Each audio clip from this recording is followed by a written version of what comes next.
and Pope Leo has urged authorities in Equatorial Guinea not to use the justice system just to punish, but also to protect society after criticizing how prisoners are treated. At a visit to a jail known for its dire conditions, he said true justice seeks not so much to punish as to help rebuild the lives of victims, offenders and communities. And the Zambian government has said it has taken possession of the body of former President Edgar Lungu, who died in South Africa 10 months ago, against the wishes of the family. It is the latest episode in a row over what should happen to his remains following a long-standing feud between Lungu and his successor, President Hakainde Hichilema.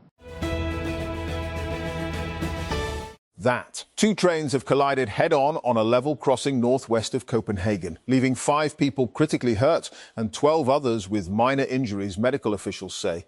The trains were travelling early on Thursday on a line linking the towns of Hillerød and Kagerup in the North Zealand area of northeast Denmark, with a total of 38 people on board, according to police.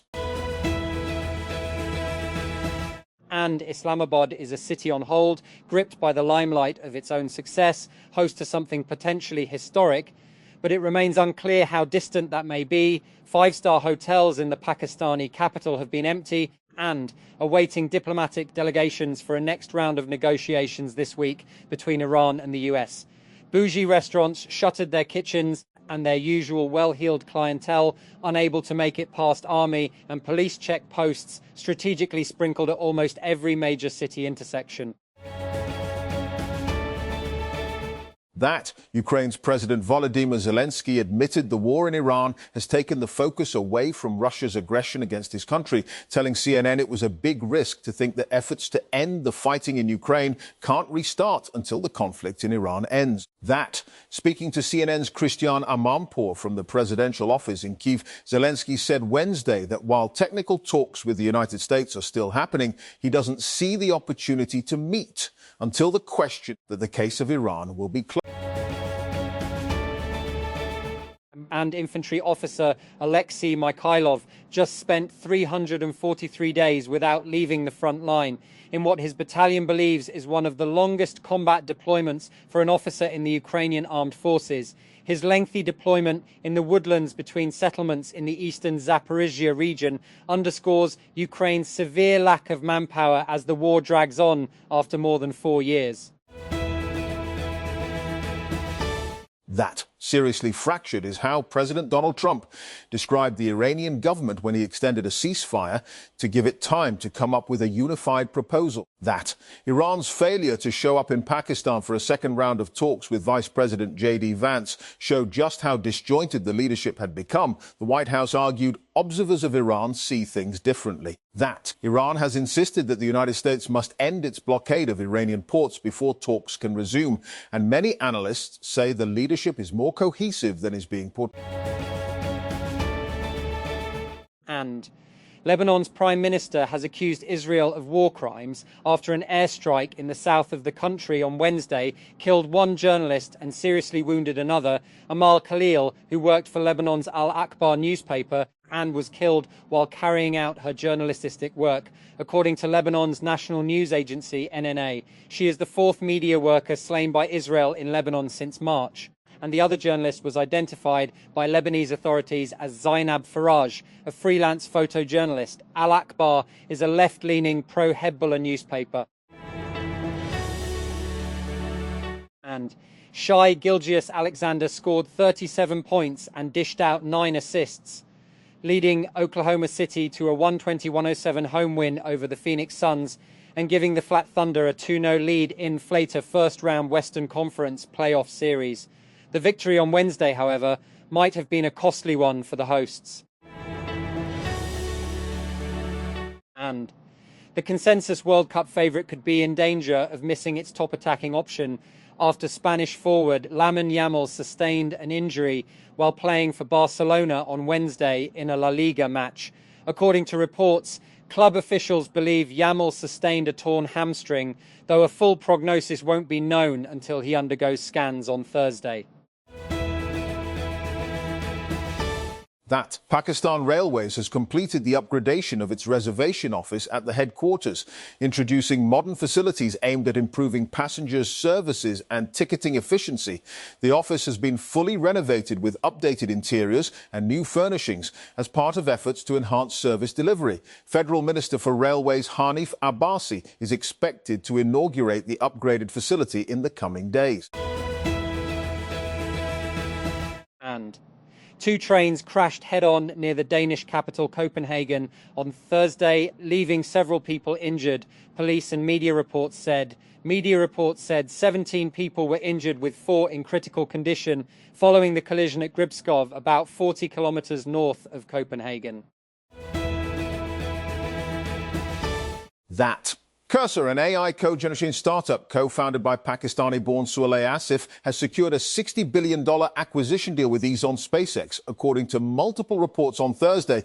Along with OpenAI and Anthropic, Cursor is one of several Silicon Valley startups that have drawn waves of developers by using artificial intelligence to automate a business where AI companies have found early commercial traction, according to Reuters. And Prime Minister Shehbaz Sharif on Thursday directed that transport in the country be gradually shifted to electric vehicles. The Premier chaired a meeting on energy security where he stressed that energy security had become an important aspect of the country's overall future planning, according to a statement from the Prime Minister's office, PMO. That senior Iranian officials have blamed Washington for stalled peace talks, citing the United States naval blockade of the country's ports as a key obstacle as tensions escalate at sea. That, with Iran's Islamic Revolutionary Guard Corps capturing 2 foreign vessels and opening fire on a third. Iran's President Masoud Pezeshkian said Tehran seeks dialogue and agreement, but that breach of commitments, that blockade and threats are hindering negotiations, while the White House said U.S. President Donald Trump has set no deadline for the ceasefire extension, with White House Press Secretary Caroline Leavitt stressing the timing will be the president's decision. That Tamil Nadu, India, standing on top of a customized van on a hot and humid afternoon in Tirunelveli, about 600 kilometers, 373 miles south of Tamil Nadu's capital Chennai in southern India. That C. Joseph Vijay tells his supporters his opponents have joined hands to stop him from becoming the state chief minister. My rivals might appear different from outside, but they have only one aim, that Vijay should not become the chief minister, says the 51-year-old actor-turned-politician to a mammoth crowd that begins to chant his name, which means victory in Tamil in unity. And an Israeli airstrike has targeted a group of civilians in northern Gaza, killing at least 5 Palestinians, according to Gaza's civil defense agency. 5 Palestinians, including 3 children, were killed in an Israeli airstrike that targeted a group of civilians near Al-Qassam Mosque in Beit Lahia, local health officials said in a statement late on Wednesday. That the National Disaster Management Authority, NDMA, has conducted its first large-scale search and rescue simulation exercise to strengthen disaster response and improve coordination among agencies nationwide. The drill took place at the National Emergencies Operations Center, NEOC, in Islamabad, focusing on building an integrated system to manage emergencies and natural hazards effectively. And Motorola has launched the Edge 70 Pro as the latest model in its Edge 70 series. The device joins the Edge 70 Fusion, introduced in early March, and the Edge 70, which debuted late last year. The Motorola Edge 70 Pro features a 6.8-inch AMOLED display with full HD plus resolution. The panel supports a refresh rate of up to 144 Hz and reaches up to 5,200 nits peak brightness. And OnePlus has listed the Watch 4 on its website after the smartwatch recently appeared on the Google Play console. The listing confirms the device's main specifications, design and features. The OnePlus Watch 4 features an all-titanium case and will be available in evergreen titanium and midnight titanium color options. That the Peshawar High Court, PHC, has set aside a notification issued by the Pakistan Medical and Dental Council, PMDC, that delisted certain foreign medical graduates, restoring the status of degrees obtained from universities in Afghanistan and other institutions. A two-member bench comprising Justice Ijaz Anwar and Justice Fahim Wali heard the case. The petitioners were represented by advocate Fawadul Rahman.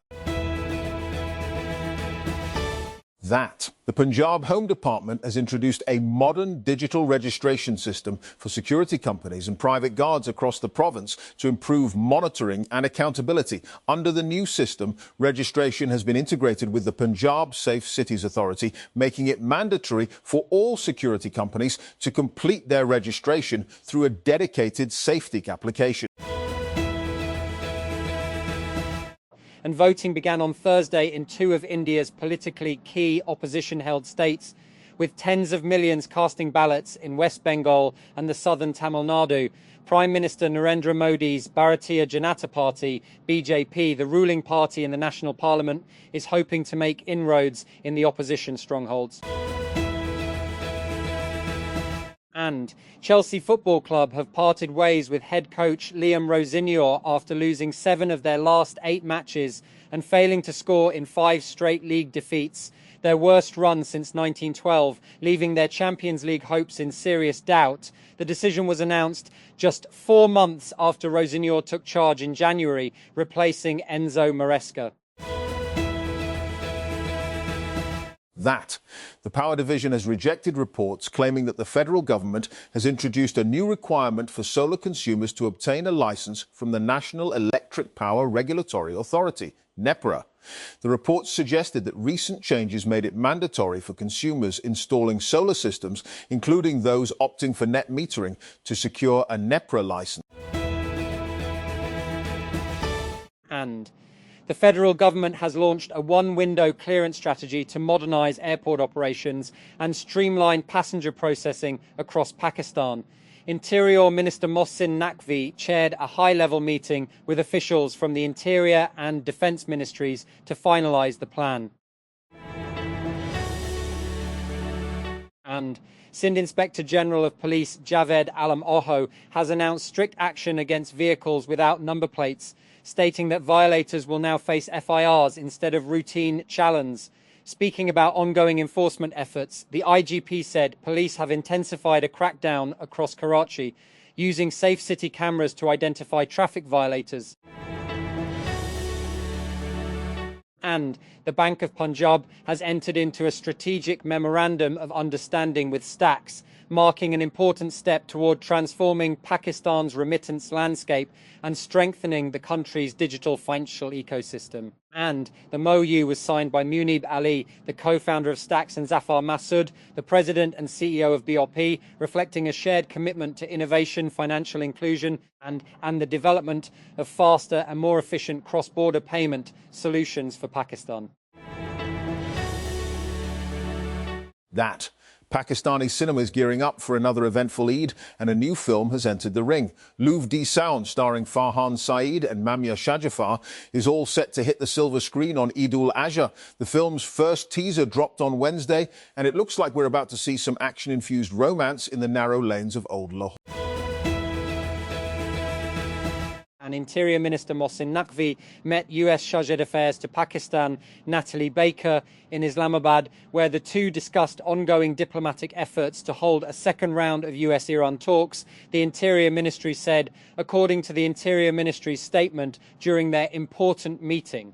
Naqvi and Baker exchanged detailed views on the latest regional situation and discussed diplomatic efforts regarding the possible second round of US-Iran negotiations in Islamabad.